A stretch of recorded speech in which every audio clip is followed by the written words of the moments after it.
Notre héros Makuto Yamori, le plus puissant cultivateur du continent de l'Uiwu, a sauvé le continent de la crise en repoussant l'armée du roi démon durant les âges sombres. Mais après la victoire, ses propres camarades l'ont soudainement trahi. Juste avant sa mort, Makuto a juré d'entraîner jusqu'au dernier traître qu'il a trahi dans les profondeurs de l'enfer. Mais alors qu'il pensait que tout était perdu, Makuto fut réincarné dans un autre monde en tant qu'étudiant né dans la prestigieuse famille Yomori. Cependant, le Makuto de ce monde est faible, inutile, et a déjà été rejeté par sa famille comme un déchet. Makuto ouvre les yeux et découvre un groupe de personnes le fixant avec curiosité. Alors qu'il tente de comprendre ce qui l'entoure, quelqu'un l'insulte, le traitant de déchet inutile pour s'être évanoui pendant un test. Un autre étudiant intervient, rappelant au premier que Makuto a déjà été renié par sa famille, ce qui le rend indigne du titre de jeune maître. Non loin de là, une fille blonde presse le génie de l'école, Kitama, de retourner à son test, impatiente qu'il batte un nouveau record. Kitama accepte avec assurance, et ils repartent ensemble, côte à côte. Le professeur ordonne alors aux autres élèves de retourner continuer le test d'aptitude physique. Alors que tout le monde s'éloigne en ignorant Makuto, un flot soudain de souvenirs le submerge. Il réalise qu'il a été réincarné dans le corps d'un autre garçon, portant le même nom. Dans ce nouveau monde, le Makuto d'ici a un corps frêle à cause de méridiens bloqués, ce qui a conduit son clan à l'abandonner après la mort de ses parents. En passant en revue ses souvenirs, il découvre que personne dans ce monde ne comprend la cultivation. En observant son environnement, Makuto peut sentir la présence de chi dans l'air. Dans sa vie passée, les habitants de l'Uyo ont découvert comment absorber ce chi présent dans l'air. Makuto ferme les yeux pour se concentrer sur le chi, mais il ne peut en détecter qu'une petite quantité. Sans se décourager, il tente d'attirer cette énergie dans son corps. Grâce à sa connaissance préalable de la cultivation, il apprend rapidement à absorber le QI. Comme tout cultivateur dévoué, il prévoit de stocker cette énergie et de l'utiliser pour renforcer son corps par une pratique constante. En peu de temps, la petite quantité de pouvoir qu'il génère à ce stade initial de cultivation débloque ses méridiens. En examinant son physique, Makuto remarque qu'il a grandi de quelques centimètres. Avec une détermination renouvelée, il jure de retrouver sa force et de retourner sur le continent de l'Uiwu pour se venger de ceux qui l'ont trahi.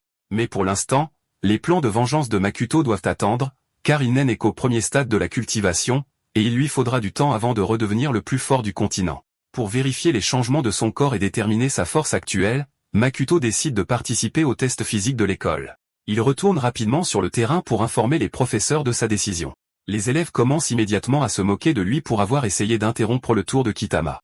Apparemment, Kitama est le favori de l'école, et il a également reçu une recommandation pour une prestigieuse université d'éducation physique. Kitama se joint aux autres élèves pour se moquer de Makuto, le traitant de déchet sans fierté. Makuto ignore toutes leurs moqueries, convaincu que sa force actuelle dépasse de loin celle d'un humain ordinaire. Un type lui rappelle que tout le monde a abandonné la course parce que personne ne veut affronter Kitama. Peu de temps après, Makuto et Kitama se placent sur la piste, prêts à s'affronter. Dès le coup de pistolet de départ, Kitama s'élance sans hésitation. À l'inverse, Makuto décompte tranquillement, donnant intentionnellement une avance au soi-disant prodige.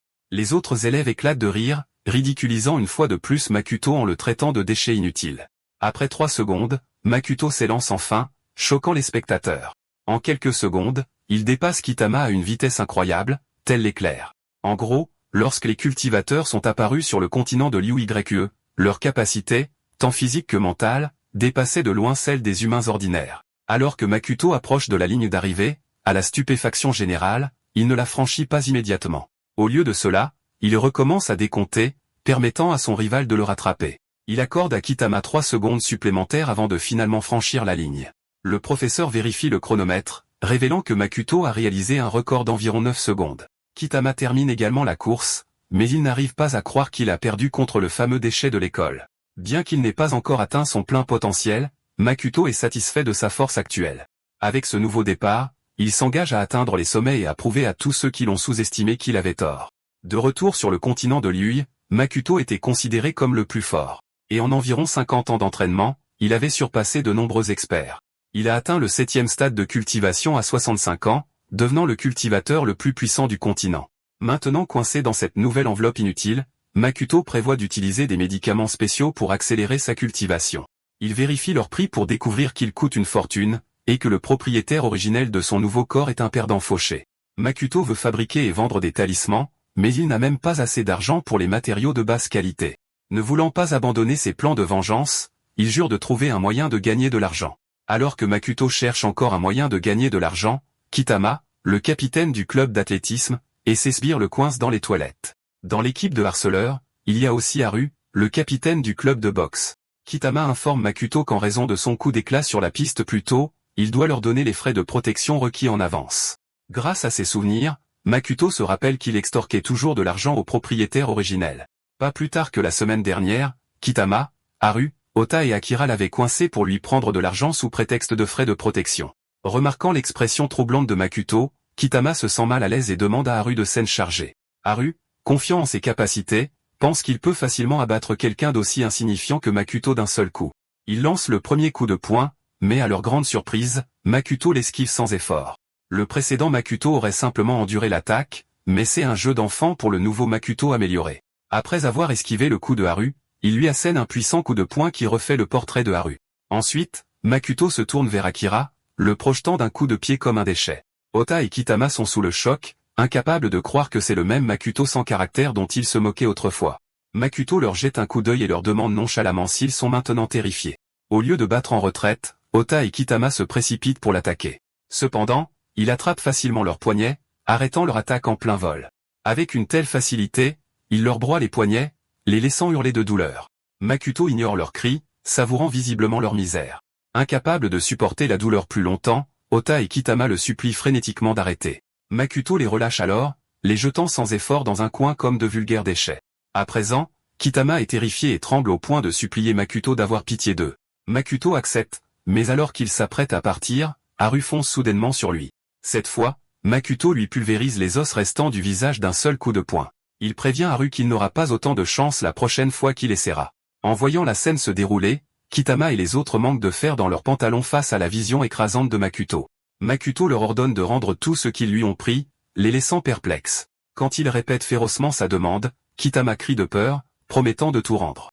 Il sort alors une liasse de billets et s'incline respectueusement pour la présenter à Makuto. Après avoir pris l'argent, Makuto sort des toilettes, espérant qu'ils ne le dénonceront à personne. Cependant, comme ils ont l'air si terrifiés, ils pensent qu'ils n'auront pas le courage de le dire à qui que ce soit. En sortant, Makuto décide de quitter l'école bientôt, car il est peu pratique pour lui de continuer tout en travaillant à la réalisation de ses objectifs. Il compte l'argent et constate avec satisfaction que c'est suffisant pour acheter des matériaux de basse qualité afin de fabriquer des talismans, qu'il pourra vendre pour économiser en vue de sa vengeance. Ensuite, Makuto achète les matériaux pour ses talismans et se prépare à les fabriquer. Un talisman est un objet utilisé par les cultivateurs de bas niveau. Il les crée en insufflant de l'énergie spirituelle dans les matériaux pour obtenir leurs effets mystiques. Même s'il n'est qu'un cultivateur de raffinage du chi au premier stade, Makuto les raffine facilement, créant un tas de talismans de basse qualité. Il prévoit de les vendre puis de trouver un endroit approprié pour la culture médicinale. Malheureusement, après 3 semaines, Makuto n'a toujours pas réussi à vendre un seul talisman. Il a trouvé un coin de rue pour exposer sa marchandise, mais les gens le regardaient avec mépris. Pendant sa course matinale, Makuto trouve un chien gravement blessé dans la rue. Il utilise l'un de ses talismans de guérison sur le chien pour tester son effet. Comme il s'y attendait, le chien s'est immédiatement remis de toutes ses blessures. Le chien remue la queue, aboyant joyeusement vers Makuto, mais il devient soudainement hostile lorsque 2 personnes s'approchent en se disputant. L'un d'eux est Sho, le fils unique de la famille Wata, et l'autre est une fille nommée Shizuru, la fille de la famille Suga. Ils semblent chercher et se disputer à propos d'un chien.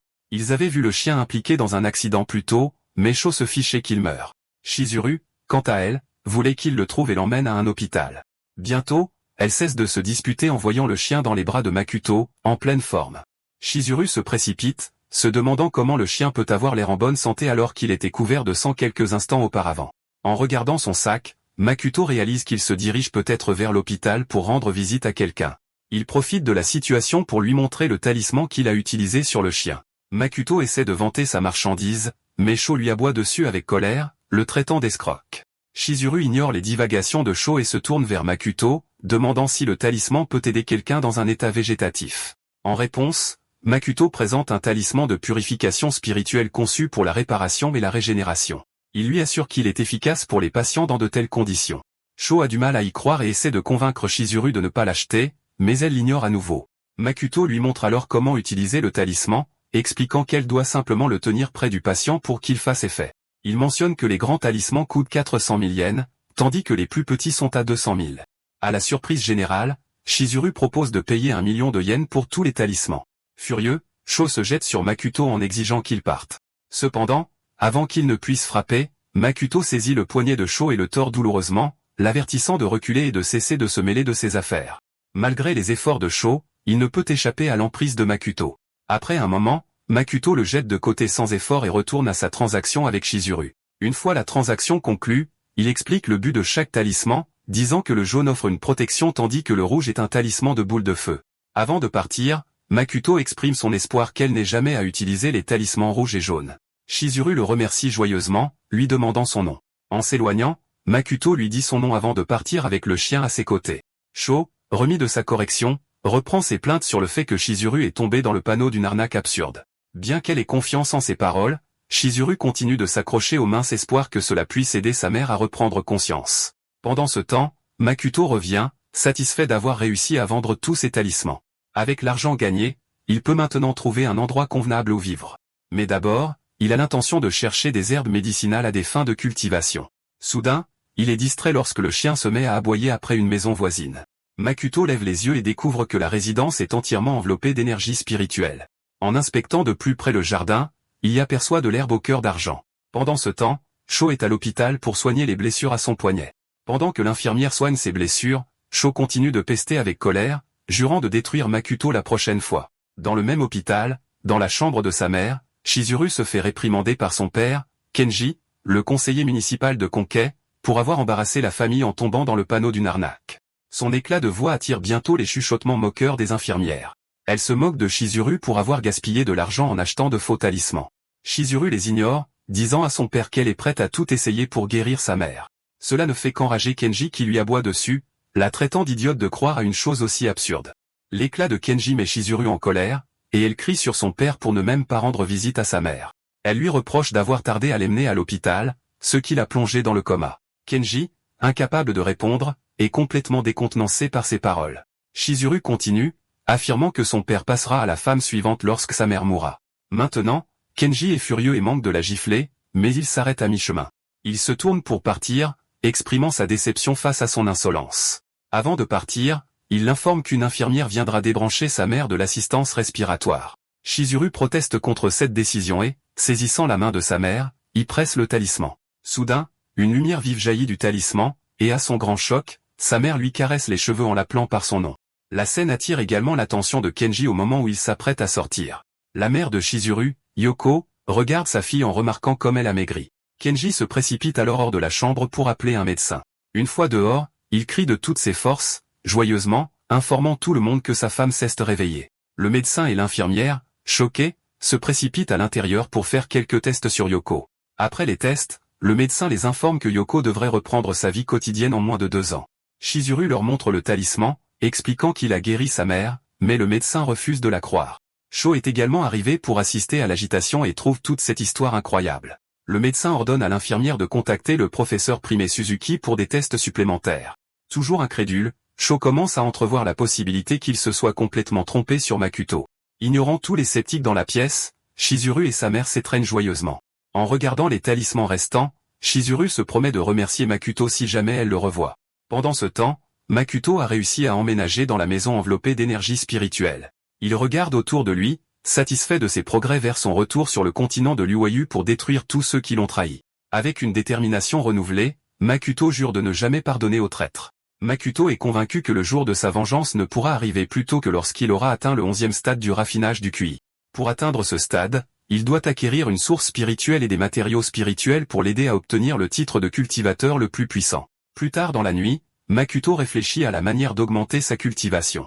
D'après ce qu'il ressent, l'énergie spirituelle de ce monde s'épuise progressivement. Si l'énergie disparaît complètement, il ne pourra plus cultiver. Makuto se demande comment il peut trouver un lieu ou un objet riche en énergie spirituelle pour l'aider à sortir de la situation actuelle. Il s'inquiétait de trouver une source spirituelle ou des matériaux spirituels, mais par chance, il a trouvé de l'herbe au cœur d'argent poussant dans le jardin. Cette herbe est fondamentalement considérée comme un matériau spirituel. Et contrairement aux herbes médicinales ordinaires, elle peut être utilisée pour raffiner des élixirs capables d'augmenter la cultivation d'une personne. Makuto pense que raffiner les baies de cette herbe en une pilule pourrait l'aider à atteindre le 2e stade de la cultivation. Cependant, il craint que la moindre erreur dans le raffinage de la pilule puisse également anéantir ses progrès. Ne voulant pas attendre de situations imprévues, Makuto décide de commencer à s'entraîner immédiatement pour rester préparé. Le lendemain, il sort pour essayer de vendre quelques talismans de plus, car le raffinage des pilules de cultivation est bien trop cher. Makuto s'occupe de ses affaires, essayant de faire profil bas, quand il remarque soudain un groupe de voyous qui le surveille à distance. Il les avait déjà remarqués le surveillant depuis le 3e jour où il avait commencé à vendre des talismans dans la rue. Makuto note qu'ils sont un peu plus nombreux que d'habitude aujourd'hui, ce qui signifie qu'il pourrait bientôt passer à l'action. Décidant de les affronter de front, il commence à remballer, mais est soudainement interrompu par une fille qui l'appelle par son nom. La fille dit qu'elle s'inquiétait pour lui depuis qu'il a soudainement arrêté d'aller à l'école. Pendant que Makuto essaie de se souvenir d'elle, la fille divague sur tous ses problèmes, le traitant subtilement de perdant fauché. Après avoir fouillé dans ses souvenirs, Makuto se rappelle que la fille est Mochiyama, qui avait autrefois pris la défense du propriétaire précédent. Elle lui propose de lui prêter de l'argent pour qu'il puisse retourner à l'école, mais Makuto l'ignore complètement et s'en va. Elle essaie de le rappeler, mais il refuse de répondre, ce qui lui fait suspecter qu'il lui est arrivé quelque chose. Pendant ce temps, Makuto continue de marcher tout en comptant discrètement le nombre de voyous qui le ciblent. Après en avoir compté une dizaine, il se glisse dans une ruelle, confiant de pouvoir les affronter tous en même temps. Le voyant prendre un détour, les voyous le poursuivent rapidement, des poignards à la main. Quelques instants plus tard, il le rattrape dans une ruelle isolée avec une impasse devant lui. Pensant l'avoir déjà coincé, les voyous se détendent avec confiance, déclarant qu'il n'a nulle part où s'échapper. À leur grand amusement, il leur ordonne avec assurance de l'attaquer tous en même temps, mais aucun d'eux ne le prend au sérieux. Makuto demande pourquoi ils le surveillent depuis des jours. Il essaie de leur faire révéler qui les a envoyés. Le type chauve l'informe simplement qu'il a énervé quelqu'un de puissant. Un autre type se demande pourquoi la jeune demoiselle de la famille Amatani s'intéresse à Makuto. Makuto est un peu confus, mais il se souvient vite que Setsu, la jeune dame de la famille Amatani, était fiancée au propriétaire originel du corps. Cependant, après son exil de son clan, elle l'a brutalement largué et a annulé leur fiançailles. Toute la situation laisse Makuto perplexe, car il se demande pourquoi ils essaient d'éliminer quelqu'un pour des fiançailles rompues. Voyant qu'ils n'ont aucune intention de lui donner une réponse directe, il décide de les faire parler d'une manière plus créative. Juste derrière la scène, Mochiyama les observe tranquillement, se demandant comment ils cessent de retrouver impliqués avec les Yakuza. Craignant que Makuto soit trop faible pour affronter les terrifiants Yakuza, elle décide d'appeler la police à l'aide. Malheureusement, quelqu'un la découvre avant qu'elle ne puisse passer l'appel, et il l'attrape rapidement alors qu'elle se débat pour s'échapper. L'agitation attire l'attention des autres, et ils se retournent pour voir leur chef tirer Mochiyama sans effort comme un petit chiot. Makuto est également surpris car il n'avait pas senti qu'elle le suivait. Le chef le taquine sur sa popularité auprès des filles, l'accusant de s'amuser tout en faisant marcher Setsu. Mochiyama, ignorant sa propre sécurité, hurle à Makuto de s'enfuir. Elle prétend que les voyous ne peuvent pas lui faire de mal car elle est membre d'une famille puissante. En entendant cela, le chef ne fait que rire de sa stupidité. Il se vante de manière menaçante que personne ne le découvrirait s'il l'éliminait dans cette ruelle déserte. Décidant de s'occuper d'elle en premier, il sort une dague, visant son cou, mais Makuto intervient juste à temps pour lui briser le poignet d'un seul coup de poing. Sans lui laisser le temps de comprendre ce qui se passe, il saisit le visage du chef et le plaque sans effort au sol. Tout le monde observe la scène, choqué. Même Mochiyama se demande s'il est le même Makuto dont elle se souvient. Les voyant intimidés, Makuto leur demande fermement à nouveau qui les a envoyés l'attaquer. Dans un autre quartier de la ville, l'officier Kaya reçoit un message urgent par l'interphone indiquant que le gang Scar est en mouvement. Il apprend que plus de 30 membres du gang se dirigent vers une ruelle sur la rue de l'Est. L'interlocuteur, un officier sur les lieux, révèle qu'ils en ont après un garçon et ont pris une jeune fille en otage. Sans hésiter, l'officier Kaya démarre en trombe dans son véhicule, demandant à son interlocuteur de réclamer des renforts mais de ne pas encore informer le chef de la police Unaga. Il avertit son interlocuteur d'attendre les renforts au lieu de se précipiter. L'officier sur les lieux met Kaya au courant, suggérant que les renforts pourraient ne pas être nécessaires. Il explique que le garçon ciblé a déjà neutralisé tous les membres du gang tout seul. Pendant ce temps, Makuto s'occupe toujours du chef qui a du mal à croire qu'il est le même déchet faible du clan Yamori. Makuto l'interroge, demandant si le clan Amitani ou le clan Yamori les a envoyés. Voyant son hésitation, il serre le crâne du chef en le menaçant de répondre en 3 secondes. À cause de la douleur, le chef le supplie frénétiquement d'arrêter. Soudain, l'officier Kaya arrive sur les lieux et dit à Makuto d'arrêter. Makuto est surpris de les voir, se demandant comment les flics les ont trouvés si vite. Il envisage de s'échapper, mais décide de ne pas étaler l'étendue de sa force. Il relâche alors le chef, qui est soulagé d'être enfin sauvé. Makuto sait qu'avec sa force actuelle, il ne pourrait peut-être pas s'opposer au pouvoir de l'État. Kaya est également soulagé d'avoir désamorcé la situation, mais il a toujours du mal à croire qu'un seul garçon maigrichon ait maîtrisé 30 membres de gang seul. Il se présente ensuite à Mochiyama et Makuto comme le sergent de police de la ville, mais Makuto l'ignore tandis que Mochiyama le salue joyeusement. Kaya le rassure que son compagnon, Rokohara, s'occupera de tout sans problème. Cela ne fait que rendre Makuto nerveux, car il réalise qu'ils ont tout vu depuis le début. Comme s'il sentait son malaise, Kaya l'informe que Rokuhara prendra leur déposition sans s'enquérir de choses sans rapport. Surgi de nulle part, le commissaire de police Onuga arrive, qualifiant Makuto de criminel et le mettant en état d'arrestation. Il a un sourire narquois et malveillant, agitant le mandat d'arrêt devant Makuto. Mochiyama, furieuse, insiste sur le fait que les hommes armés les ont attaqués en premier, mais Onuga soutient n'avoir vu que Makuto agresser les hommes. Le chef du gang Scar rit triomphalement alors qu'un autre officier l'entraîne. Kaya, rempli de rage, confronte Onuga, lui rappelant la véritable identité du gang armé. Onuga ignore ses diatribes, le rabaissant d'essayer de s'opposer à un chef de la police de second grade tout en le menaçant de le renvoyer. Kaya, imperturbable, continue d'insulter son chef, mais Rokuhara le retient, lui disant de se calmer. Kaya cesse de se débattre lorsque Makuto se rend de manière inattendue, acceptant son arrestation. Il sent qu'un cerveau orchestre les événements en coulisses. Onuga rit triomphalement de la reddition de Makuto, mais la véritable intention de Makuto est de recueillir des informations sur ce marionnettiste caché. Il a l'intention de résoudre la situation avant qu'elle ne perturbe sa progression dans la cultivation. Curieux, Makuto demande à Onuga comment il a découvert son identité d'étudiant universitaire. Onuga est pris au dépourvu, réalisant qu'il a laissé échapper quelque chose en se vantant. Makuto le traite de larbin et lui propose son aide pour éliminer le vrai cerveau de l'affaire.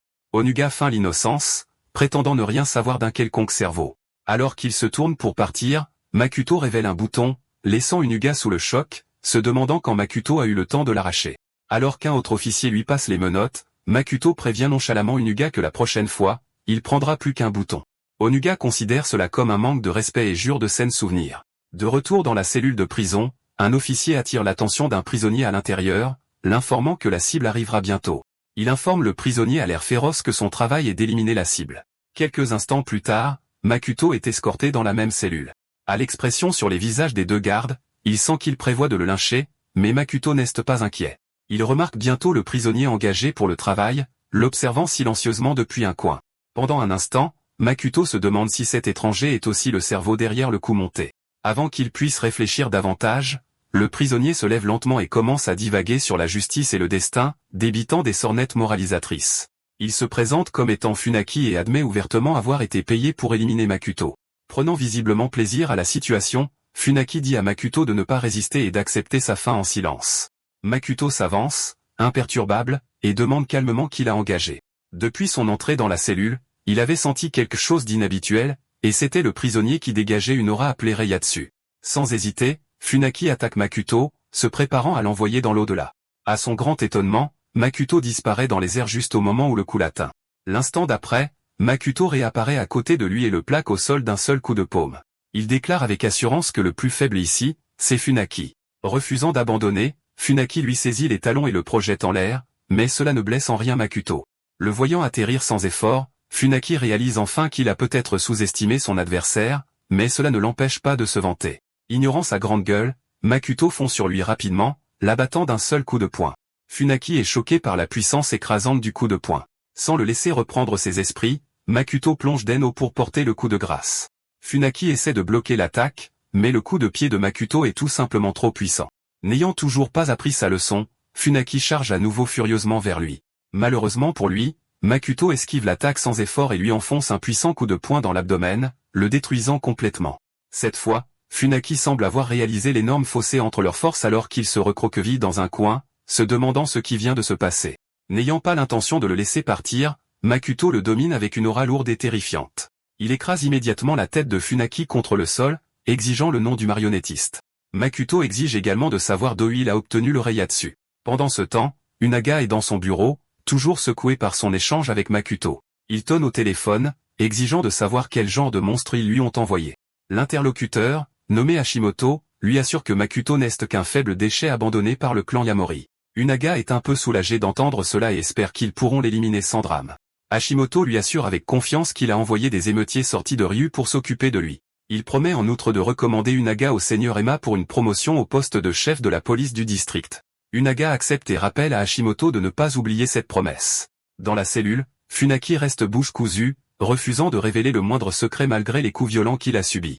Makuto admire sa discipline. Funaki dit à Makuto qu'il l'a sous-estimé, ce qui pousse Makuto à se demander s'il existe d'autres cultivateurs dans le monde. Funaki raconte sa rencontre avec un vieux moine à Ryuda il y a quelques années, qui pouvait manipuler le chi sans effort pour fendre un arbre en deux.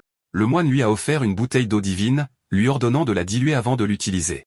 Après avoir suivi ses instructions pendant plusieurs années, le corps de Funaki s'est transformé en une forme extraordinaire. Grâce à cette histoire, Makuto réalise que l'éau divine mentionnée par Funaki est probablement du Reiatsu ou du liquide spirituel. Il se demande s'il peut lui aussi trouver une source spirituelle à Ryuda. En gros, les sources spirituelles se forment dans des zones à forte concentration d'énergie spirituelle. Avec le temps, cette énergie se transforme progressivement en liquide spirituel, créant finalement une source. Sur le continent de Liu, même une petite quantité de ce liquide spirituel est considérée comme rare et précieuse en raison de sa puissance et de son utilité pour les cultivateurs. Makuto demande à Funaki pourquoi quelqu'un d'aussi puissant que lui s'impliquerait dans les luttes des gens ordinaires. Funaki révèle qu'il a besoin d'une somme d'argent considérable pour son enfant qui souffre de la SLA. Il explique en outre qu'il a essayé d'utiliser l'éau divine sur son fils, mais que cela n'a pas fonctionné. Pour gagner assez d'argent pour le maintenir en vie, Funaki a dû se faire de l'argent rapidement en acceptant ce contrat. Après avoir réfléchi un instant à la maladie, Makuto propose d'aider à guérir le garçon. Il explique à Funaki que l'éau divine est en réalité du liquide spirituel, aussi appelé Reiatsu, qui peut être nocif pour les gens ordinaires. Bien que l'énergie spirituelle ordinaire ne représente pas une menace, la nature concentrée du liquide spirituel peut faire plus de mal que de bien aux garçons malades. Il ajoute en outre que l'énergie spirituelle peut être utilisée correctement grâce à une technique spéciale. Il montre à Funaki le talisman de guérison qu'il a précédemment utilisé sur le chien, et pour illustrer sa puissance, Makuto l'utilise sur lui.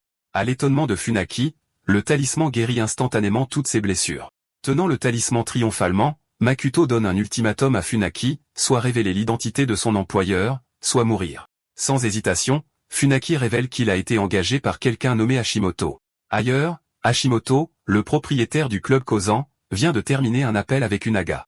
D'un air joyeux, il se tourne vers une fille battue et ligotée devant lui et lui demande si elle aimerait manger ou boire quelque chose. Incapable de répondre, elle ne peut que pleurer et se débattre. Hashimoto s'approche, lui ouvre la bouche de force et lui arrache une dent avec une petite pince. Tandis que la fille hurle de douleur, il rit comme un fou.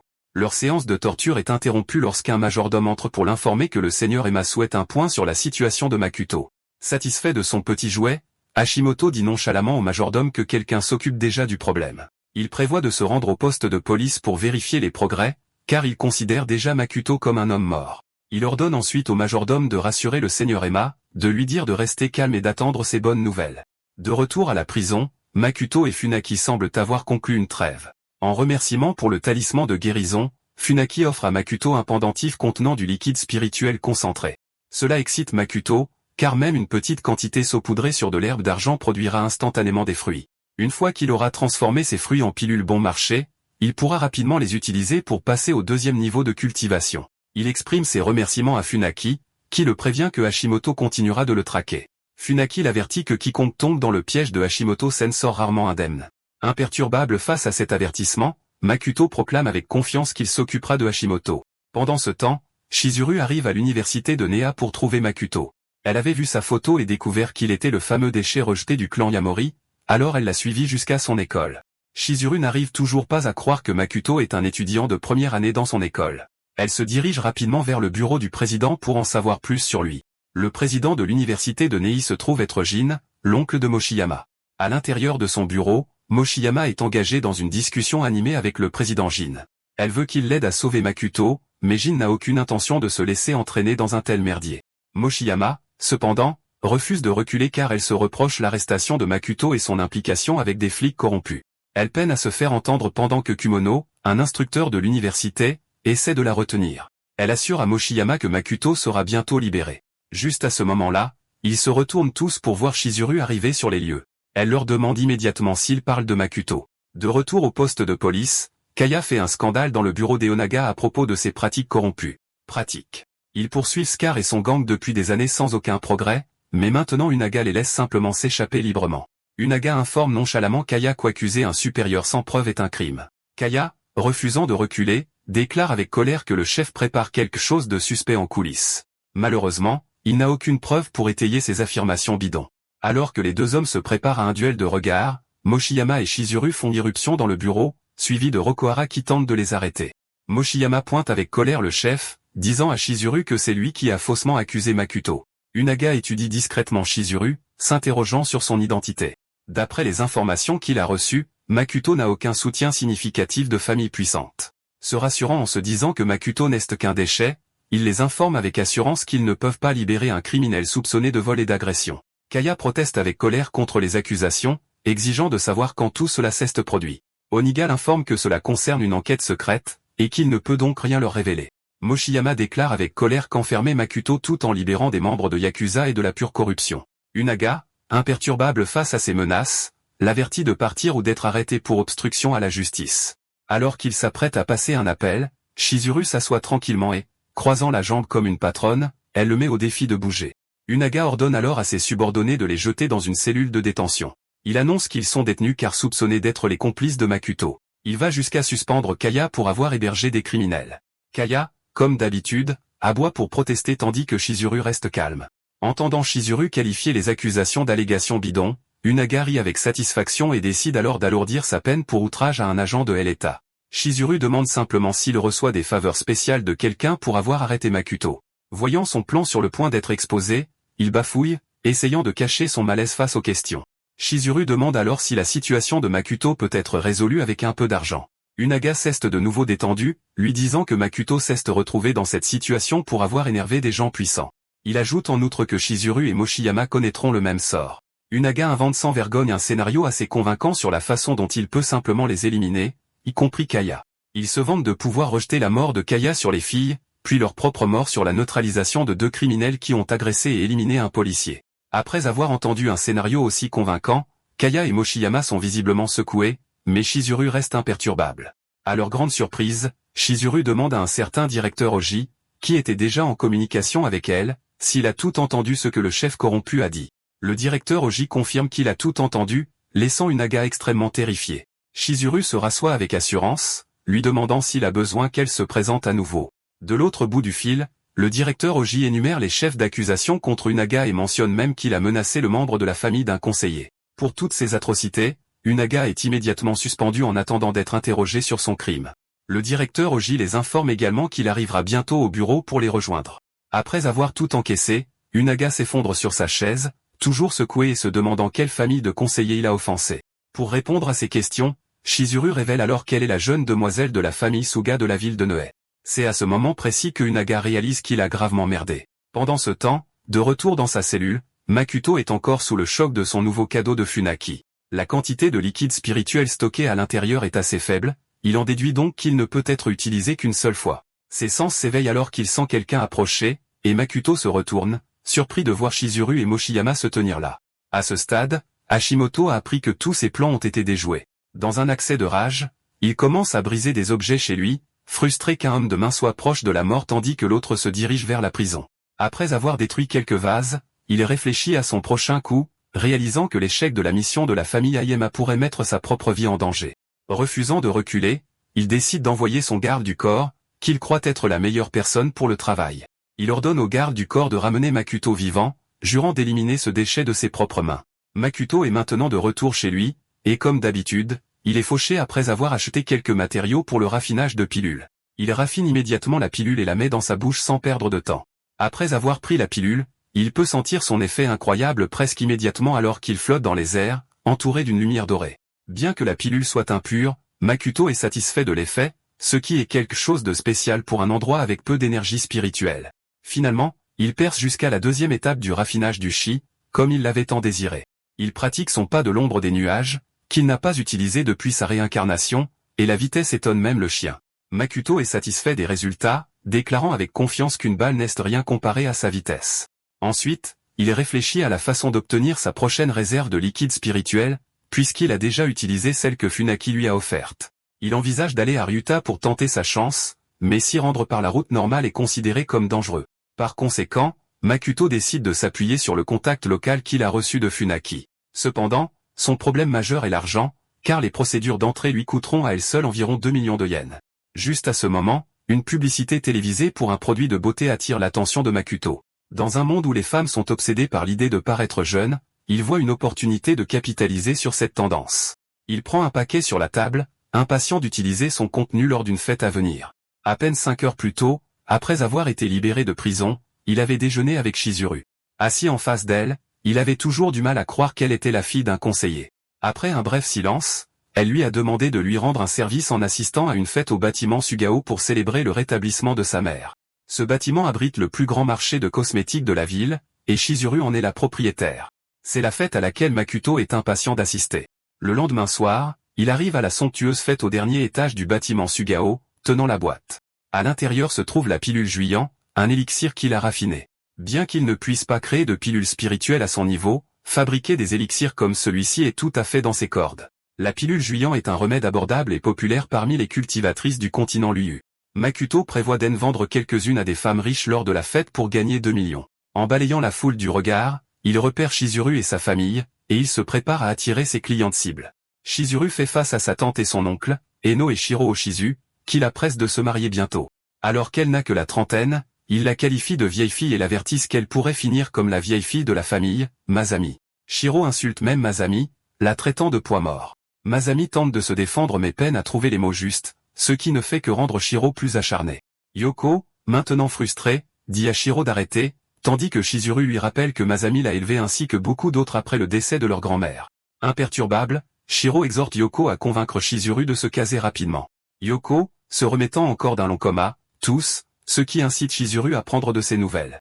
Malgré l'atmosphère tendue, Shiro reste agressif, suggérant même une famille dans laquelle Chizuru pourrait se marier.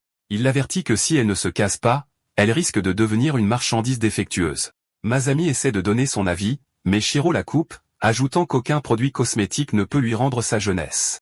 À ce moment-là, Makuto saisit l'occasion de prendre la parole. Il critique Shiro pour avoir insulté Chizuru, une figure éminente de l'industrie cosmétique. Furieux, Shiro appelle la sécurité pour expulser Makuto, mais Chizuru informe tout le monde qu'il est celui qui a sauvé Yoko. Yoko prend la main de Makuto pour le remercier d'avoir vendu le talisman à Chizuru. Shiro est dégoûté à la simple vue de Makuto et l'accuse d'être un escroc. Il prétend que Yoko est sortie du coma uniquement grâce à la science médicale. Ignorant tous les commentaires désobligeants, Makuto se présente comme un chercheur et partenaire commercial de Chizuru. Même Chizuru est surprise par le titre de son partenaire commercial. Les spectateurs éclatent de dédain, lui disant qu'il n'a rien à ajouter à leur discussion sur la restauration de la jeunesse. Makuto expose avec confiance sa boîte, promettant de leur montrer quelque chose de bien. Il tend la boîte à Masami, l'invitant à avaler la pilule Juyan. Shiro est le premier à douter de lui, soupçonnant que cela pourrait être quelque chose de toxique. Masami la fixe d'un air absent, se demandant si elle peut vraiment manger cette pilule. Chizuru l'assure qu'elle peut faire confiance à Makuto, et Yoko la soutient également. La foule se met à chuchoter sur l'impossibilité de l'existence d'une pilule de rajeunissement. Pour la pousser, Makuto murmure à l'oreille de Masami, lui demandant si elle ne veut pas retrouver sa jeunesse gâchée. En pensant à toutes les sangsues ingrates pour qui elle a sacrifié sa jeunesse et qui la ridiculise depuis si longtemps, Masami décide de tenter le coup. À la surprise générale, elle prend la pilule et la met dans sa bouche. Tout le monde attend avec impatience de voir les effets de rajeunissement, mais après quelques secondes, rien ne se passe. Shiro éclate de rire, se moquant de Makuto en le traitant d'escroc. Soudain, la pilule fait effet. Et à leur grand choc, Masami retrouve réellement son apparence de jeunesse. Quelqu'un attrape rapidement un miroir pour lui montrer les résultats, et même Masami est stupéfaite de son apparence restaurée. Et voilà, la pilule de Makuto est devenue un produit très prisé, les vieilles dames se pressant immédiatement pour en demander une. Il fixe le prix de la pilule à 400 000 yens l'unité et les informe qu'il n'en a que 10 de disponibles pour le moment. En entendant cela, une vente aux enchères commence sur le champ, tout le monde se battant pour offrir le prix le plus élevé. Même Shiro veut enchérir au prix le plus élevé pour la pilule Juyan. Il prévoit d'obtenir un accord de droit de distribution exclusif, peu importe le coût. Eno essaie de l'arrêter, mais Shiro lui aboie de se taire.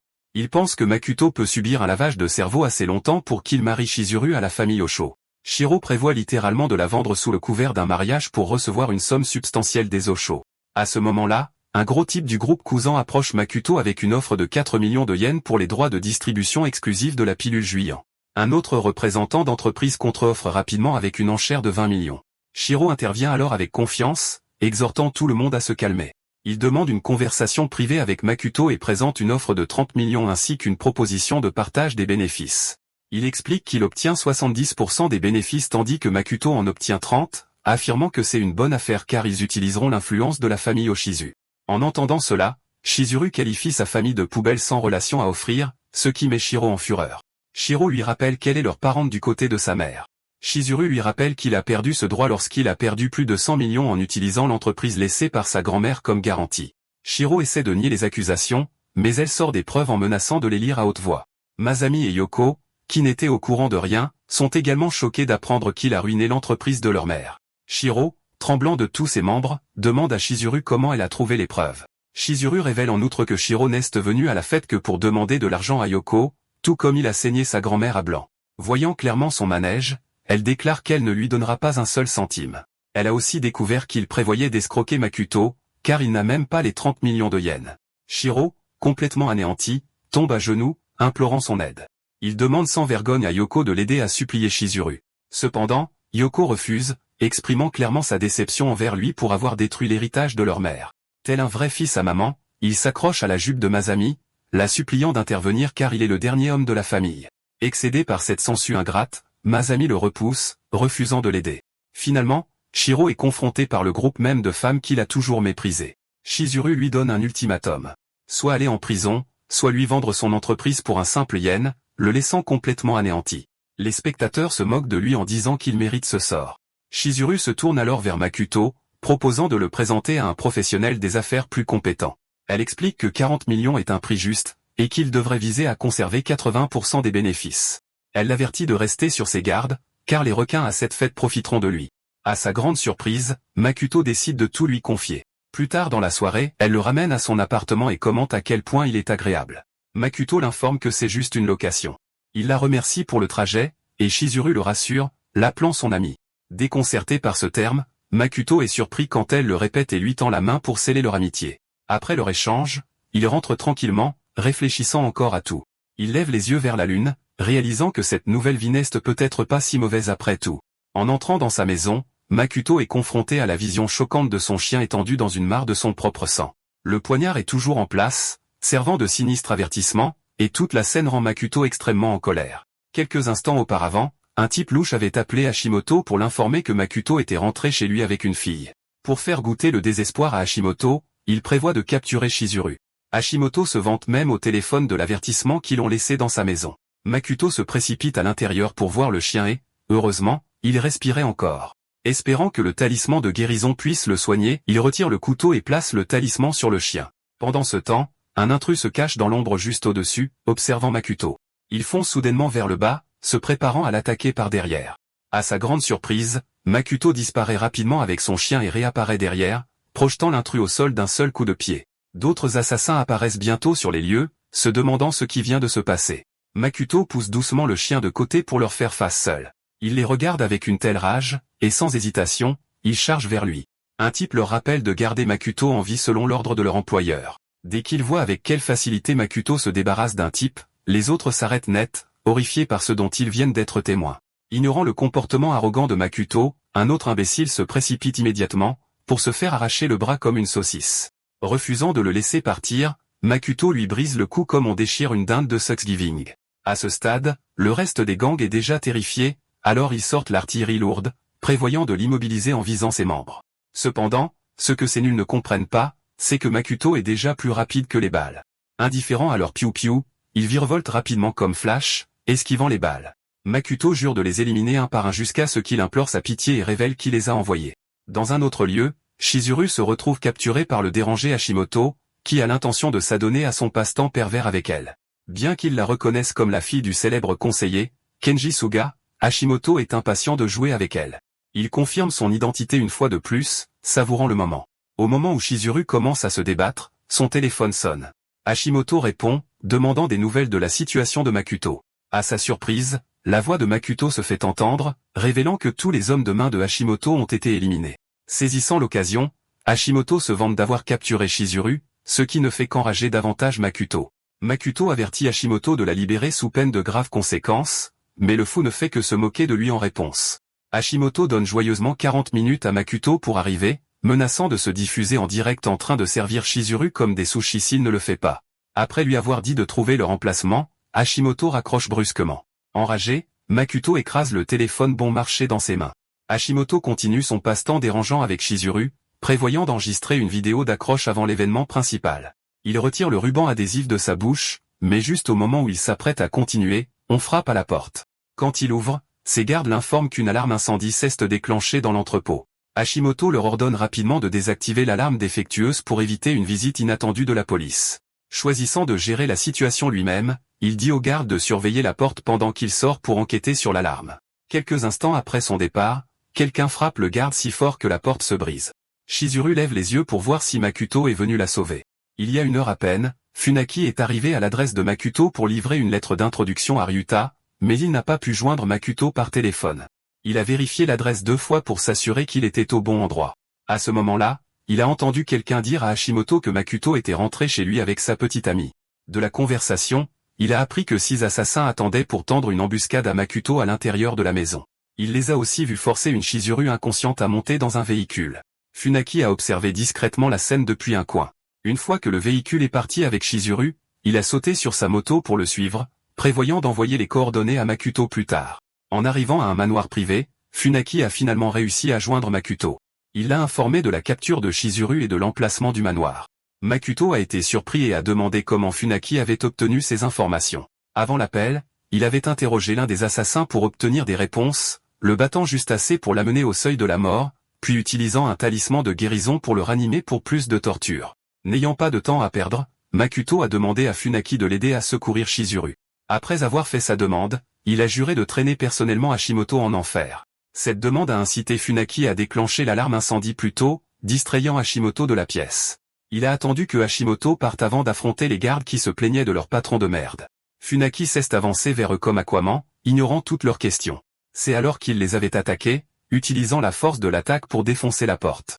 Chizuru, qui semblait ailleurs, avait appelé le nom de Makuto, pensant qu'il était venu la sauver. Cependant, ce n'était que Funaki qui exécutait la demande de Makuto de la secourir. Funaki la soulève comme un poids mort et s'enfuit de la scène avant que Hashimoto ne puisse revenir. Il atteint une porte menant au jardin arrière où la voiture est garée et avance, espérant s'échapper avant que quiconque ne le rattrape. Juste au moment où il atteint la poignée, une balle lui transperce la cuisse. L'impact le projette au sol avec Chizuru dans ses bras. Même dans la douleur, Funaki amortit sa tête avec sa main avant qu'elle ne touche le sol.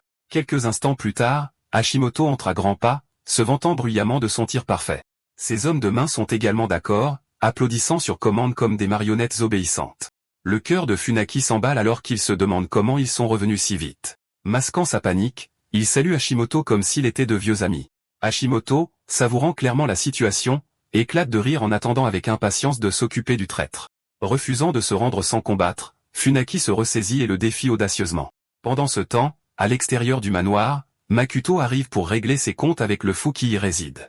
Les gardes se précipitent vers l'entrée, ne comprenant pas qui oserait s'approcher du domaine avec autant d'audace. Makuto, animé par une rage pure, ne daigne même pas reconnaître leur existence. Il se ferait un chemin à travers l'entrée avec désinvolture, comme un One Punch Man au rabais, laissant les gardes figés d'incrédulité. Ils se précipitent sur lui tous en même temps, clairement convaincus que le nombre réglera tout. Malheureusement pour eux, Makuto déchire le groupe avec facilité, les balayant comme des déchets mal placés destinés à la poubelle. En quelques secondes, la cour devient silencieuse. Debout parmi les gardes vaincus, Makuto annonce bruyamment son arrivée, assumant son rôle de personnage principal surpuissant. À l'intérieur du manoir, Funaki ne passe pas un moment aussi facile. Même s'il a éliminé pas mal d'hommes de main, il semble avoir atteint sa limite. À ce moment précis, il souhaite silencieusement avoir refusé la demande de Makuto de sauver une demoiselle en détresse. Hashimoto, se sentant toujours comme le roi absolu de l'univers, se vante qu'il transformera Funaki en sushi et le renverra à Makuto. Soudain, son moment est gâché par l'énorme porte d'entrée qui est défoncée d'un coup de poing. Makuto entre comme la grande faucheuse, annonçant qu'il est venu chercher Hashimoto pour Hades. Funaki est aux anges maintenant que ses renforts sont arrivés. Makuto lui tend un talisman de guérison pour l'aider à retrouver ses forces. Hashimoto ordonne à ses hommes d'éliminer immédiatement l'intrus. Pendant que Makuto reste pour leur faire face, Funaki attrape Chizuru et file pour accomplir sa mission.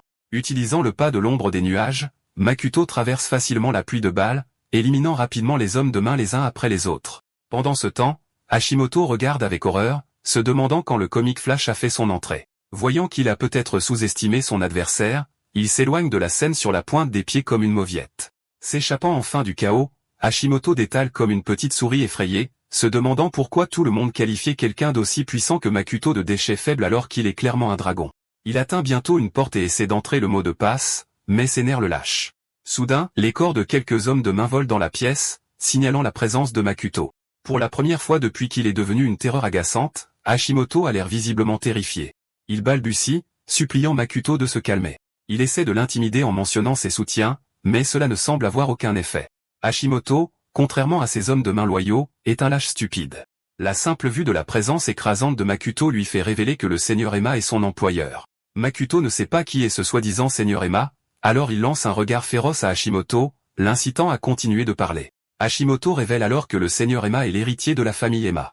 Il dit qu'en gros, ce type, Emma, cible Makuto à cause d'une rumeur selon laquelle Makuto aurait couché avec Setsu. Il explique en outre que le Seigneur Emma prévoit d'organiser un mariage politique avec la jeune dame de la famille Amitani. Par conséquent, ils veulent l'éliminer complètement pour éviter toute complication future. En parcourant sa mémoire, Makuto ne trouve aucun souvenir du propriétaire original rencontrant en privé sa fiancée. Il devine que quelqu'un d'autre essaie de le piéger. Après avoir tout raconté, Hashimoto avertit Makuto de le laisser partir ou de subir les conséquences de s'opposer à un homme aussi puissant que le Seigneur Emma. En entendant cela, Makuto en déduit que ce Seigneur Emma doit être un autre cultivateur. Pendant ce temps, Hashimoto radote comme un disque rayé, promettant d'aider si Makuto le laisse partir. Malheureusement, Makuto ne revient jamais sur sa parole, alors il frappe immédiatement le clown au visage si fort que la force défonce la porte verrouillée. À l'intérieur de la pièce, il trouve quelques fils enfermés par le fou. Makuto brise immédiatement leur chaîne et laisse tomber son couteau par terre. Avant de partir, il dit aux filles de faire ce qu'elles veulent de Hashimoto. Alors que les filles l'entourent, Hashimoto leur offre de l'argent si elles le laissent partir, mais ces filles n'ont que faire de l'argent. Elles ont déjà vécu l'enfer et en sont revenues à cause de ces actes malveillants. Avec des larmes de joie mêlées de douleur, elles se délectent de l'envoyer dans l'enfer même qu'il a créé. Pendant ce temps, Makuto sort pour rejoindre Funaki.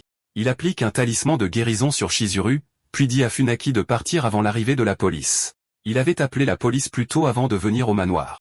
Il prévoit de rentrer chez lui après avoir remis Chizuru en toute sécurité à la police. Funaki lui demande ses prochains plans, et Makuto révèle qu'il va enquêter sur Emma et tous les autres qui le ciblent. Il s'arrête au milieu de sa phrase, réalisant qu'il pourrait être en infériorité numérique s'il creuse plus loin dans toute cette conspiration. Après tout le mélodrame avec Hashimoto, Makuto est de retour à ses journées habituelles sans incident. Cependant, le cerveau de l'opération le tracasse toujours. Tout en faisant quelques pompes, il se décide à trouver le coupable et à l'écraser dès que possible. Bientôt, on frappe à la porte, interrompant son entraînement, et Makuto ouvre pour trouver un messager de Chizuru. Il remet à Makuto une invitation ainsi qu'un message disant qu'elle partira dès qu'il sera prêt. Makuto regarde le carton d'invitation avec curiosité, se demandant ce que son message signifie. Après le départ du messager, il appelle Chizuru pour lui demander pourquoi elle lui a aussi envoyé un costume. Elle l'informe que l'invitation vient de la famille Oshizu. Makuto est perplexe à ce moment-là, se demandant pourquoi il doit assister à leur fête. Chizuru l'informe que la famille Oshizu contrôle le plus grand groupe pharmaceutique de la ville. Cela signifie qu'ils doivent se rapprocher de la famille pour commercialiser les pilules Wonder Beauty. Elle révèle également que son ex-fiancée, Setsu, sera présente à la fête. Cette nouvelle information pique vivement l'intérêt de Makuto. Le jour de la fête, Makuto arrive, l'air plutôt élégant. Chizuru lui montre discrètement Pierce, le directeur général du groupe S, et Taro, le président du conseil d'administration du groupe Kengo. Elle explique que ce sont des gros bonnets dans le monde des affaires de la ville. N'y connaissant que dalle au monde des affaires, Makuto se demande s'il essaie eux aussi de se rapprocher de la famille Oshizu. Chizuru trouve sa comparaison amusante, ce qui l'amène à se demander pourquoi quelqu'un d'une famille puissante ne connaît même pas les acteurs principaux de la ville. Elle souligne que la plupart des gens ici cherchent désespérément à établir des liens, même avec un parent de la famille Amatani. Selon Chizuru, ils attendent avec une impatience particulière l'arrivée de la jeune demoiselle de la famille Amatani. Juste à ce moment, la chef de la famille Oshizu, Nana, arrive avec la très attendue Setsu à ses côtés. Makuto peut sentir une énergie spirituelle émaner de cette fameuse ex-fiancée. Il l'étudie discrètement, se demandant si elle est aussi une pratiquante. Une foule de pensées se bouscule dans son esprit, le faisant se demander si ce monde possède une méthode de cultivation spéciale qu'il n'a pas encore découverte.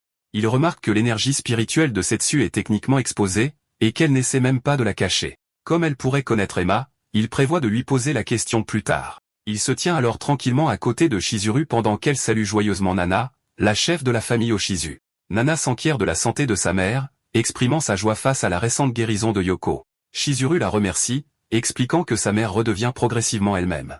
Elle offre ensuite à Nana une pilule Juillan comme cadeau de la part de Yoko. Chizuru lui explique que c'est le dernier produit de rajeunissement de l'entreprise. Nana, qui semble avoir entendu parler de la pilule miracle, s'exclame en prononçant son nom. Les invités à proximité se mettent à chuchoter de surprise, discutant du prix exorbitant de la pilule. Setsu jette immédiatement des regards curieux sur la boîte. Nana examine la pilule, exprimant son appréciation pour une pilule spirituelle d'un tel niveau. Elle fait l'éloge de la personne qui a raffiné les pilules. En l'étudiant de plus près, elle remarque qu'elle ne porte aucun sceau, ce qui l'amène à interroger Chizuru sur l'identité de son créateur. Chizuru a immédiatement présenté Makuto comme le raffineur de pilules et son partenaire commercial. Nana et Setsu sont toutes deux surprises lorsque Makuto se présente. Nana révèle joyeusement qu'elle le portait dans ses bras quand il était bébé. Elle le complimente pour ses compétences et maudit le clan Yamori pour avoir été assez stupide pour rejeter un jeune homme aussi talentueux. Setsu avertit immédiatement sa tante d'arrêter de parler. Elle explique fermement qu'une telle compétence est inutile pour une famille noble, ajoutant que seul le niveau de cultivation est utile. Setsu va plus loin, disant que Makuto aurait été accueilli dans la famille Amitani s'il avait eu une cultivation utile. En entendant tout cela, Makuto réalise enfin que les familles nobles de ce monde ont déjà découvert la cultivation. Néanmoins, c'est toujours de la camelote comparée au niveau pratiqué sur le continent Ryūkyū.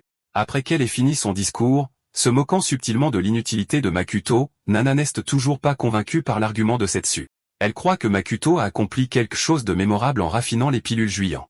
Elle l'interroge ensuite sur le maître qui lui a enseigné le raffinage des pilules. Makuto y réfléchit une seconde, et son esprit vagabonde vers quelqu'un de sa vie passée. N'ayant pas d'autre choix, il lui répond qu'il n'a pas de maître. Makuto explique qu'il s'est mis au raffinage de pilules simplement comme passe-temps. Au moment où il s'apprête à leur poser une question importante, une grande gueule entrant se pavanant comme un paon, souhaitant un joyeux anniversaire à Nana. Les invités jettent des regards curieux, se demandant qui il est. Quelqu'un lance que le type bruyant est en fait Joma, l'héritier de la famille Emma. Un sentiment d'effroi envahit Makuto alors qu'il se retrouve face à face avec son fameux poursuivant. Avec un air de connard moralisateur, le seigneur Emma échange des amabilités avec Nana. Comme un parfait obsédé, ses yeux se posent bientôt sur Chizuru, et Nana la lui présente. Du coin de l'œil, Makuto observe les yeux avides du seigneur Emma, qui reluque littéralement Chizuru. Le seigneur Emma se présente alors à Chizuru et, en parfait gentleman, il tend la main pour lui serrer la sienne. Déjà lassé de toute la scène, Makuto lui saisit rapidement la main, disant qu'il a beaucoup entendu parler du célèbre héritier de la puissante famille. Le seigneur Emma, feignant de ne pas connaître Makuto, lui demande qui il est. Bien que surpris par sa comédie, Makuto se demande combien de temps le seigneur Emma pourra continuer à faire semblant de ne pas le connaître. Selon son enquête, Emma est un pratiquant, et Makuto veut tester cette théorie en utilisant son énergie spirituelle pour chercher toute trace de cultivation sur lui. En gros, les pratiquants peuvent supprimer cette énergie pour cacher leur force. La seule exception est lorsqu'ils sont incapables de stocker de l'énergie spirituelle, donc les ondes ne sont jamais libérées. En libérant sa propre énergie spirituelle, Makuto prévoit de la canaliser dans les méridiens des Emma pour confirmer s'il est vraiment un pratiquant. Quelques instants après sa recherche, le résultat est négatif, ce qui signifie que Emma n'a aucune trace d'énergie spirituelle dans ses méridiens. Cette découverte surprend Makuto, le faisant se demander si Emma n'est pas réellement un pratiquant. Il s'oublie vite et serre la main des Emma trop fort, l'incitant à retirer rapidement sa main de douleur. Emma répond alors rapidement au salut de Makuto avant de l'ignorer comme une vieille chaussette pour se tourner vers Setsu. Makuto est toujours perplexe de n'avoir pu sentir aucune fluctuation d'énergie chez ce type. Il n'a même pas senti la moindre intention meurtrière lors de son bref échange avec Emma.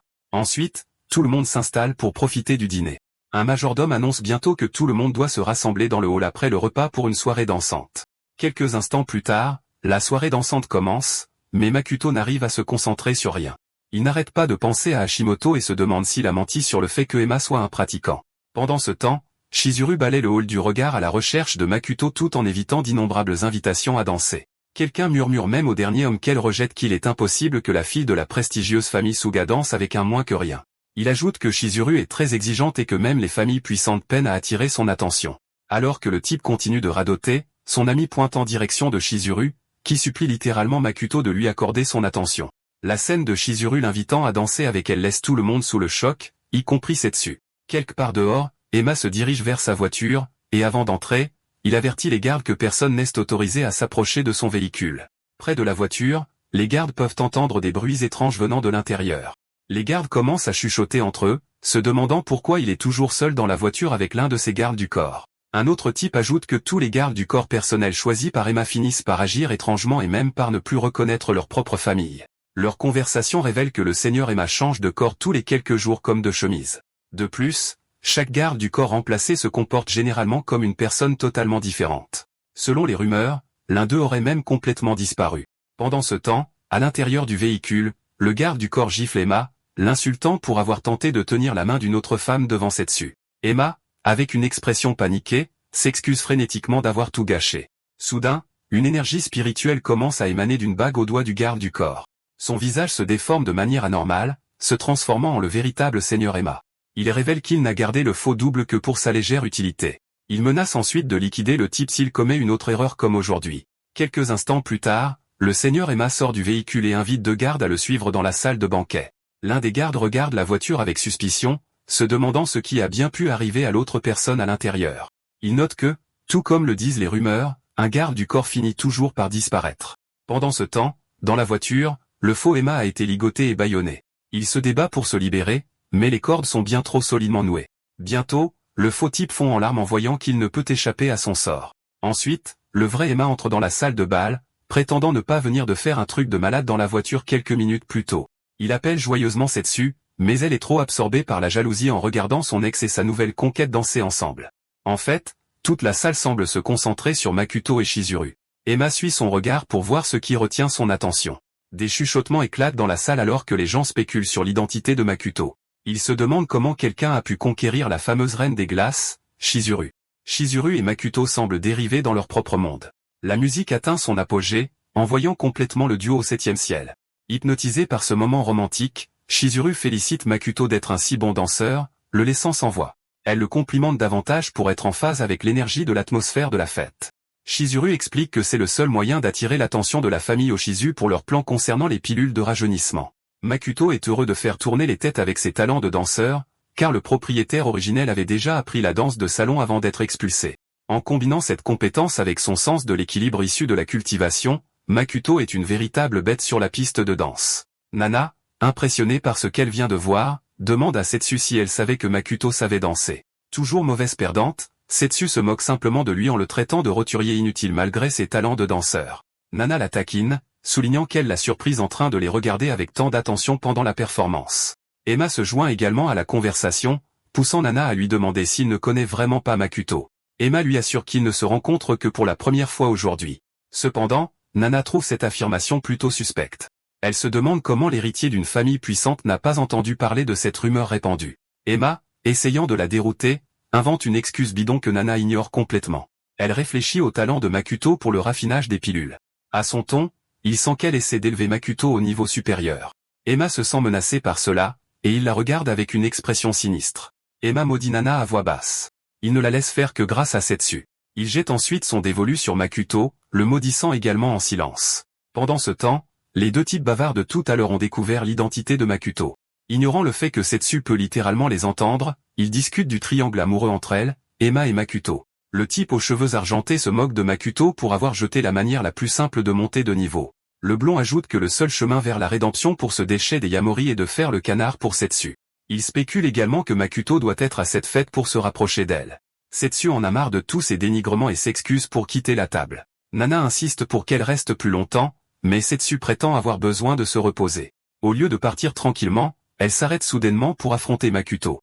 Makuto, qui s'occupait clairement de ses affaires, est déconcertée par toute la scène.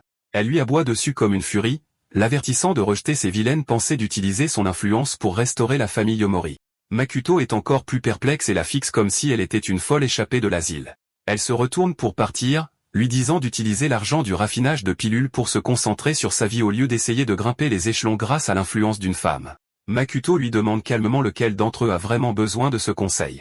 Setsu est encore plus surprise lorsqu'il commande son énergie spirituelle instable.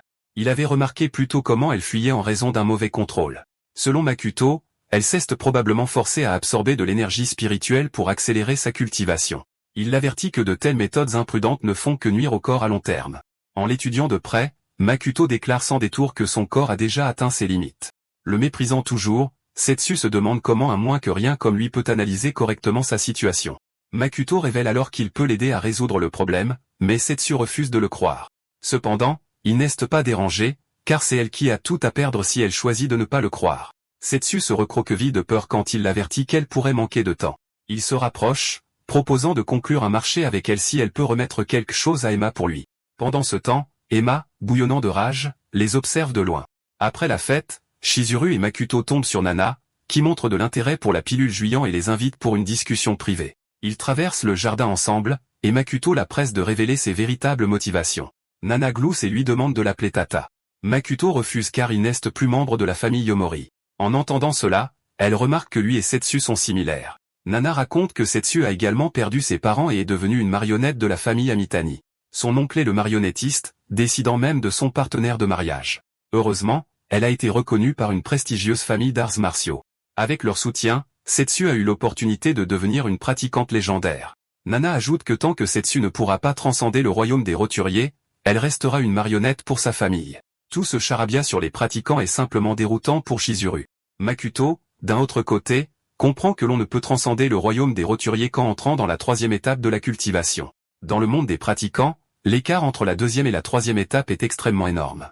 Cela signifie qu'il est très difficile de passer à la troisième étape. Makuto en déduit que c'est sans doute pour cela que Setsu a décidé de prendre des mesures aussi drastiques pour faire avancer rapidement sa cultivation.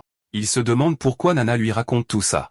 Nana révèle tristement qu'elle a essayé de guérir l'état de Setsu, mais aucun de ses remèdes ne semble fonctionner. Elle explique en outre qu'elle a retrouvé espoir en découvrant les pilules Juillan de Makuto. Chizuru n'arrive pas à croire que la présidente de l'association de médecine traditionnelle fasse plus confiance à Makuto qu'à de vrais médecins. Makuto réfléchit en silence aux paroles de Nana et au brouhaha de la cultivation légendaire. Il note également que par rapport au continent Liyue, les techniques de cultivation ici sont grossières. Le ramenant à la réalité, Nana déclare qu'elle est également intéressée par la distribution des pilules Juillan. Chizuru est excitée car avec le soutien de la famille Oshizu, leurs profits vont monter en flèche. Nana plaisante avec elle, déclarant qu'elle n'aime que l'argent. Après avoir plaisanté un peu, elle les supplie d'aider Setsu. Elle informe Makuto que Setsu avait tenté de se rebeller après l'annulation de leur fiançailles. Makuto est abasourdi d'entendre cette nouvelle. Juste à ce moment, Emma les rattrape pour présenter ses respects à Nana avant de partir. Il tend la main pour serrer celle de Makuto, espérant qu'ils pourront se revoir un jour. Makuto lui saisit la main pour la lui serrer en retour. Il sent une énergie spirituelle rayonner à travers Emma au moment où leurs mains se touchent. Makuto trouve cela étrange car il n'avait rien senti lors de leur première rencontre. Après l'échange, Emma se dirige vers sa voiture, et un garde l'informe que Setsu a laissé un cadeau pour lui. Emma, heureux d'entendre cela, ouvre rapidement la boîte pour y trouver un papillon en origami, ce qui le laisse perplexe. Incapable de comprendre sa signification, il le jette au faux Emma, l'avertissant de ne pas l'ouvrir sans sa permission. En repensant à sa rencontre avec Makuto, Emma le considère toujours comme le même faible déchet. Il tourne alors à nouveau la bague de liquide spirituel, déclarant la guerre à Nana et Makuto. L'énergie de la bague brille, le transformant en un portrait craché de Makuto. Il sourit méchamment, déclarant utiliser Setsu pour détruire Makuto et Nana. Le faux Emma tremble comme une mauviette, et aucun d'eux ne remarque même que l'origami brille. Au sommet d'un grand immeuble, Makuto brandit une réplique brillante du papillon en origami dans sa main. Il sourit avec satisfaction, promettant de revoir Emma bientôt. Il est révélé que le papillon en origami est en fait un talisman de suivi, et en ce moment, Makuto l'utilise pour suivre la position d'Emma. Le talisman s'arrête devant un bâtiment, signifiant qu'il a trouvé la cible. Confirmant que le bâtiment appartient bien à la famille Emma, il saute immédiatement pour exécuter ses plans. Ailleurs dans le jardin d'herbe, Nana observe tranquillement plusieurs plantes spirituelles. Elle se concentre sur deux qui sont presque prêtes pour la récolte. Elle prévoit de les échanger au tournoi des pratiquants dans 3 mois. Soudain, elle sent une présence étrange à proximité. Un moine apparaît derrière elle et révèle que Nana était autrefois le génie de la secte des Centherbes. Malheureusement, elle a subi des blessures mortelles dans le passé qui ont détruit sa cultivation. Il la félicite d'être toujours capable de sentir l'énergie spirituelle. D'après ses paroles, Nana se rend compte qu'il est un cultivateur. Elle a aussi senti plus d'une présence dans la pièce, ce qui signifie qu'elle ne pourra peut-être pas s'échapper si elle affronte plus d'un adversaire. Sentant son intention, un autre moine lui demande pourquoi elle compte s'enfuir. Il l'assure que même si elle résiste, ils ne la laisseront pas partir indemne. Tout en leur parlant prudemment pour découvrir leur but, Nana se déplace lentement vers un grand arbre en face d'elle. Un moine lui demande de les suivre sans résister. L'autre ajoute qu'il serait plus simple de lui briser les membres. Lorsque Nana atteint l'arbre, elle active une herbe violette qui pousse à ses racines, appelée la fleur suzeraine. Bientôt, un gaz toxique se propage depuis la plante, remplissant la zone. Les moines peinent à respirer, mais Nana a déjà placé une herbe de cœur vert dans sa bouche pour neutraliser le poison. Le poison est assez puissant pour assommer un éléphant, alors elle prévoit de s'échapper pendant que les deux chauves sont occupés. Au moment où elle s'apprête à partir, une silhouette sinistre entre dans la pièce. Nana sent les arts de l'ombre et sait immédiatement que la personne appartient à la secte de l'ombre cachée. L'ombre tend la main et la maîtrise. Alors que la silhouette s'approche, il confirme qu'il s'agit de la même secte qui a détruit la secte des Centherbes. Nana se débat et exige de savoir qui il est. Elle dit que ce jour n'était pas encore censé arriver, et qu'il n'y a aucune raison pour que la secte de l'ombre se révèle maintenant. Puis elle se retourne et se fige, car Makuto se tient devant elle. Cependant, ce n'est que Emma déguisée en Makuto. De retour au bâtiment de la famille Emma, Makuto se cache dans l'ombre pendant que les gardes partent pour la relève. Ils se disputent sur ce qu'ils vont manger et plaisantent en se demandant si Emma déguste un repas de luxe à l'intérieur. Une fois qu'ils sont partis, Makuto apparaît en utilisant le pas de l'ombre des nuages. Il active le talisman de pistache pour confirmer qu'il a atteint la chambre des Emma. À l'intérieur, le faux Emma gobe des ramens froids en regardant un vieil enregistrement de lui-même. Il se demande comment sa vie a pu devenir si misérable, être traité comme un serviteur sans valeur juste parce qu'il ressemble à Emma l'a poussé à bout. Penser aux insultes constantes du véritable Emma ne fait qu'empirer les choses. Incapable de résister, il ouvre le coffret cadeau, et le talisman s'active soudainement, lui provoquant presque une crise cardiaque. Il sent quelqu'un derrière lui et se retourne brusquement, pour trouver Makuto debout là, ce qui le fait tomber de panique. Makuto le reconnaît comme étant la première version qu'il a rencontrée à la fête et lui demande s'il s'en souvient. Le sosie hoche la tête, terrifié, et essaie d'utiliser le nom d'Emma pour l'intimider. Makuto le fait taire rapidement et exige de savoir où se trouve le véritable Emma. Plus tard dans la journée, sur le chemin habituel de Makuto, un groupe d'hommes de main d'Emma attend patiemment son grand moment. Au téléphone, ils assurent avec confiance à Emma qu'ils vont broyer les membres de Makuto et le livrer comme un plat à emporter. Au bon moment, l'un d'eux aperçoit Makuto marcher vers eux. Makuto, pendant ce temps, est perdu dans ses pensées, inconscient de leur présence. Il réfléchit encore à sa découverte qu'un réceptacle spirituel existe dans ce monde. Cela l'amène à se demander si un cultivateur de 4e niveau soutient les nobles de ce monde. En gros, un réceptacle spirituel est un outil spécial imprégné d'énergie spirituelle lors de sa création, lui conférant des capacités uniques. Plus l'énergie spirituelle utilisée lors de la forge est puissante, plus la qualité du réceptacle est élevée. Cependant, de tels outils ne peuvent être fabriqués que par des cultivateurs de 4e niveau.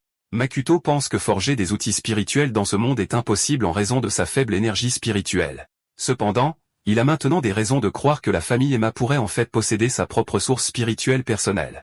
Makuto décide de régler son différend avec Emma avant de se rendre à Ryuta pour trouver une source spirituelle. C'est alors qu'il lève enfin les yeux pour remarquer la bande qui l'attend.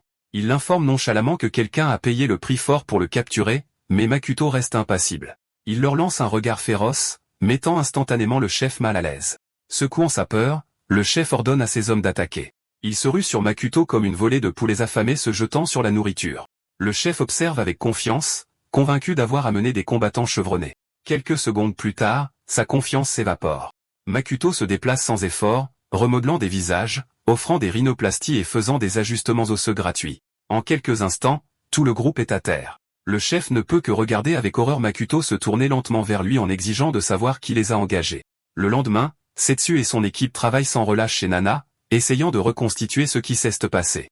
L'un des hommes lui montre des images de surveillance de 2 moines apparaissant soudainement. Bien que la vidéo se coupe brusquement, le garde conclut avec confiance que Nana a dû être kidnappée. Il lui montre ensuite un autre clip montrant un 3e agresseur, et Setsu se fige en voyant le visage de Makuto. Furieuse, Setsu se rend immédiatement à l'adresse de Makuto.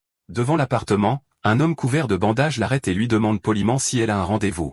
Elle l'ignore, exigeant de voir Makuto. L'homme blessé la conduit silencieusement à l'intérieur. En suivant, Setsu remarque plusieurs hommes à l'allure rude qui s'occupent du jardin. Sur le toit, Makuto se détend pendant que le chef de la bande de la veille le serre docilement. En fait, tous les hommes bandés semblent être les sbires d'Emma qui n'ont pas réussi à lui tendre une embuscade plus tôt. Quelques instants plus tard, Setsu fait irruption, furieuse, exigeant que Makuto libère Nana. Makuto la regarde avec confusion, ne sachant pas de quoi elle parle. Elle l'accuse à nouveau d'avoir kidnappé sa tante. Comme il a toujours l'air perdu, Setsu sort une tablette et lui montre les images de surveillance. Makuto reconnaît immédiatement que la personne dans la vidéo utilise un réceptacle spirituel pour se faire passer pour lui. Il réalise rapidement que Ayema a mis cela en scène pour semer la discorde entre lui et Setsu. Alors que Setsu commence à libérer de l'énergie spirituelle, se préparant à combattre, Makuto lui dit calmement qu'il n'a jamais été chez Nana à 1h du matin. Pour le prouver, il lui dit d'interroger les hommes de main d'Emma, et cette révélation détend Setsu.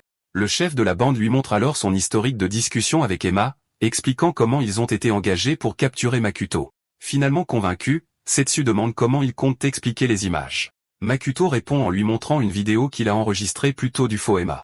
Il l'a fait pour conserver des preuves des manigances d'Emma. Setsu regarde la vidéo où Yasuhiro avoue jouer le rôle de doublure du seigneur Emma. Il explique qu'il n'est habituellement qu'un garde, mais qu'il a assisté à la fête plus tôt en tant que remplaçant.